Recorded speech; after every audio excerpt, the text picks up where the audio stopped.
Yes friends, तो आज हम जो टॉपिक स्टार्ट कर रहे हैं वो टॉपिक है कॉस्टिंग ऑफ सर्विस सेक्टर। आप लोगों के दिमाग में होनी चाहिए सर, इस सर्विस सेक्टर की कॉस्टिंग और मैन्युफैक्चरिंग की सेक्टर की कॉस्टिंग में फर्क क्या है। इसके लिए हमें अलग से चैप्टर पढ़ने की जरूरत क्या है। तो थोड़ी देर में आपको ये क्लियर होगा। ये चैप्टर जो है थ्योरी और प्रैक्टिकल दोनों ही तरीके से इंपॉर्टेंट है।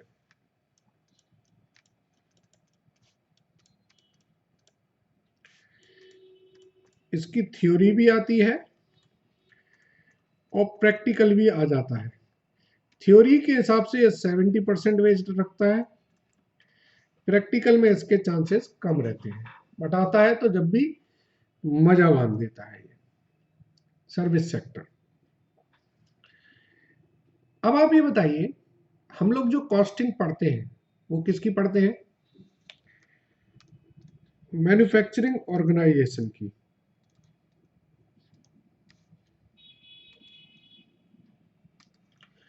इसमें अगर मेजर कंपोनेंट होंगे तो क्या होता है sir? Raw material, direct labour और sir variable overhead.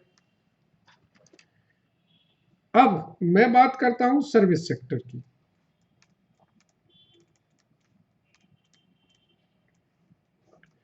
Manufacturing organisation के जो ऑपरेशन होते हैं वो सिमिलर होते हैं सभी कंपनियों के। प्रोडक्शन रॉ मटेरियल से प्रोसेस में जाएगा, प्रोसेस से फिनिश गुड्स में तैयार होगा। But service sector variety of operation,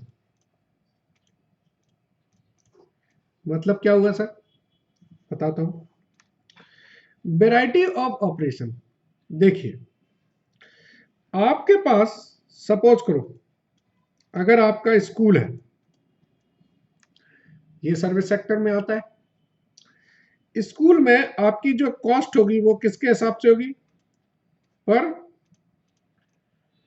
student के हिसाब से। अब मैं कहता हूं कि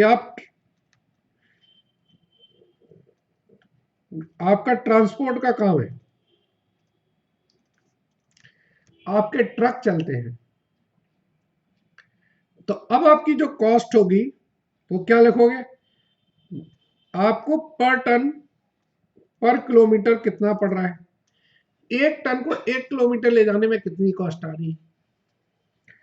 अब मैं कहता हूं आपका हॉस्पिटल है,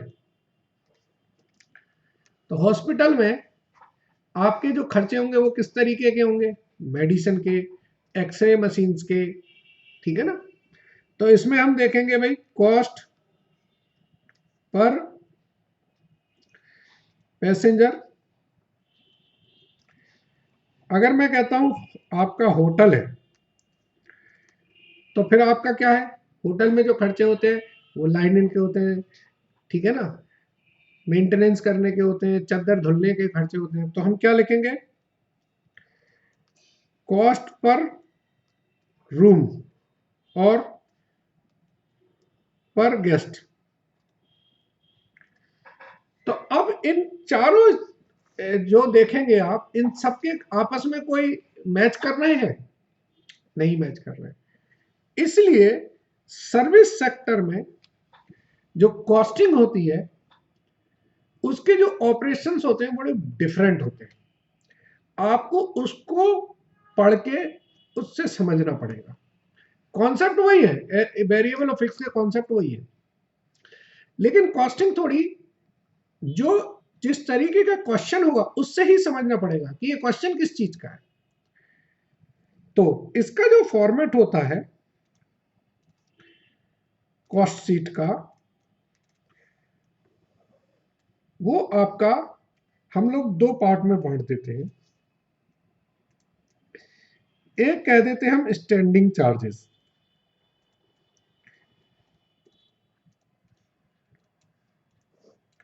और एक कह देते हैं हम लोग ऑपरेटिंग चार्जेस।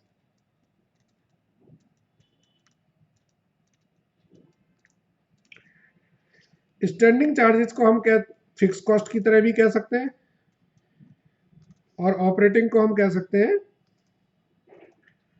Variable cost. यहां पर उनके नाम आते जाएंगे और ये उनकी कॉस्ट आती जाएगी। फिर यहां हम इनका टोटल कर देंगे, ये ए है ये बी है, तो टोटल कॉस्ट क्या हो जाएगी, ए प्लस बी। अब एक चीज और बता दें, ये आप जरूरी नहीं है कि आपकी इसी तरीके के क्वेश्चन किसी भी तरीके के पूछे जा सकते हैं। तो सर्विस सेक्टर में आपने जो क्वेश्चन है उनको पढ़ के और उनको कैसे इंटरप्रेट किया गया वो जरा ध्यान से समझना है। दो चैप्टर ऐसे हैं जिनमें क्वेश्चन की इंटरप्रिटेशन में बहुत प्रॉब्लम आती है। पहला चैप्टर है ट्रांसफर प्राइस और दूसरा चैप्टर है सर्विस सेक्टर। समझ में नहीं आता है क्वेश्चन सर्विस सेक्टर का है कि कॉस्ट शीट का है कि रेलेवेंट कॉस्ट का है, इसको जरा ध्यान से समझिए।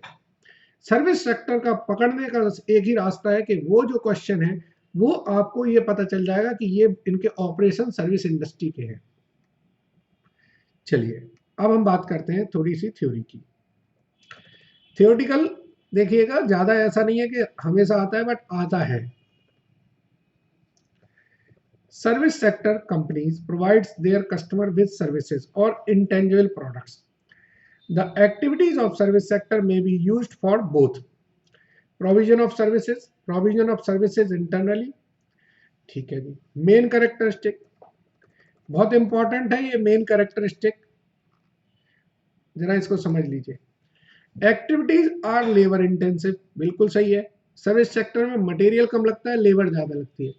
चार्टर्ड अकाउंटेंट्स की सर्विसेज, कंपनी सेक्रेटरी की सर्विसेज, डॉक्टर की सर्विसेज, लॉयर की सर्विसेज, ये सारी प्रोफेशनल सर्विसेज होती हैं और सर्विस सेक्टर में आती हैं। इसमें ऐसा थोड़ी कि इतना मटेरियल लगाएंगे, इसमें लगता है ब्रेन, तो पर्सन की इंपॉर्टेंस ज्यादा होती है। Due to inherent nature the activity of service sector are generally labour intensive. The direct material cost is either small or non existence. ठीक है ना, आगे पढ़े। Cost unit is usually difficult to define, ये बड़ा डिफरेंट होता है। इसका भी एक क्वेश्चन पूछ लेते हैं। होटल है तो हम लेंगे bed night occupied, room night. ठीक है ना, तो ये एक्सटर्नल कस्टमर और इंटरनल कस्टमर के बेसिस पे बनाए गए। फिर ये बताया गया difference between manufacturing and service sector, तो आपको समझ में आ जाएगा डिफरेंस क्या है। There is no physical product, service sector में कोई प्रोडक्ट तो बनता नहीं है। Services are rendered and can not be stored, material नहीं है रॉ मटेरियल की तरह कहीं रख दिया। Service sector the cost of material is insignificant. Rendering a loan services, represent someone in court of law, or selling an insurance policy are typical services performed by professional। चलिए इसको पढ़ लेंगे आप। अच्छा, अब ये दूसरा बहुत ही इंपॉर्टेंट कॉन्सेप्ट है, collection of costing data in service sector. जो मैंने आपको शुरू में बताया कि अलग अलग ऑपरेशन के अलग अलग डाटा होते हैं, तो आपको ध्यान देना है कि खर्चा कहां हो रहा है और उसको किस में क्लासिफाई करेंगे। तो क्लासिफिकेशन, ग्रुपिंग, पर्टिकुलर फॉर्मेट में, किस पीरियड में रखना है, और कॉस्ट यूनिट हमारी क्या रखनी है, ये सारी चीजों को हम बाइफरकेट करेंगे। Different costing method used in service sector, ये एक बार इसका भी क्वेश्चन पूछा गया था। तो कौन कौन सी है, job costing, process costing and hybrid costing. इसकी लिटरेचर पढ़ लेंगे। 5 steps which are generally adopted for assigning cost to individual jobs are as under. Identify the job that is chosen as cost object. Identify the direct cost category. Identify the indirect cost. Select the cost allocation base to be used in assigning each indirect cost to the job. Identify the rate per unit of the cost.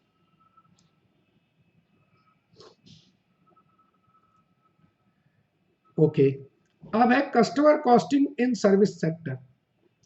ये भी एक important topic है, मैंने सारे important रखे, बाकी सब delete मार दिया है इसमें। Customer costing in service sector, the customer costing is a new approach to the management. बताता हूं इसका। सपोज करो आप एक बैंक के कस्टमर हो, आपका एक सेविंग अकाउंट है, उसमें आप बैलेंस भी नहीं रखते हो 10,000 रुपए। एक मेरा अकाउंट है सेविंग अकाउंट में 1 लाख रुपए रखता हूं, हर महीने मेरा रहता ही है। और एक है मान लीजिए रिलायंस, रिलायंस के अंबानी साहब हैं, इनके हजारों करोड़ रुपए पड़े हुए हैं, इन्हें कुछ नहीं पता। अब तीनों लोग एक साथ बैंक मैनेजर के पास पहुंचते हैं, तो बैंक मैनेजर किसको एंटरटेन करेगा? अंबानी साहब को। सही है ना? तो हमारे कस्टमर की क्या वॉल्यूम है, क्या वो सर्विसेज ले रहा, उसके हिसाब से हम उसको अपनी कॉस्ट चार्ज करते हैं। Customer costing is new approach to the management. The central theme of this approach is customer satisfaction. ये देखिए, इसको पढ़िए। एक बैंकिंग सेक्टर में ये एक्टिविटीज इन्वॉल्व होती है: stopping a cheque, withdrawal, updation, issue of duplicate passbook. Different categories of customer uses different amount of these activities, and so customer profiles can be built up and customer can be charged according to cost to the serve them. ठीक है?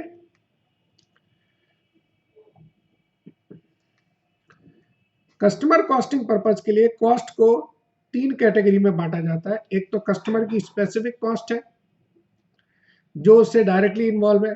एक customer की line categories है, जिस line या जिस segment में वो काम कर रहा है उस पे जो खर्चे हो रहे हैं। एक कंपनी की कॉस्ट है, जो सब लोगों पे बढ़ती है। Pricing of service sector, most service organizations use a form and time material pricing to arrive at the price of the service. जितना टाइम यूज करोगे भाई उतना पैसा लगेगा।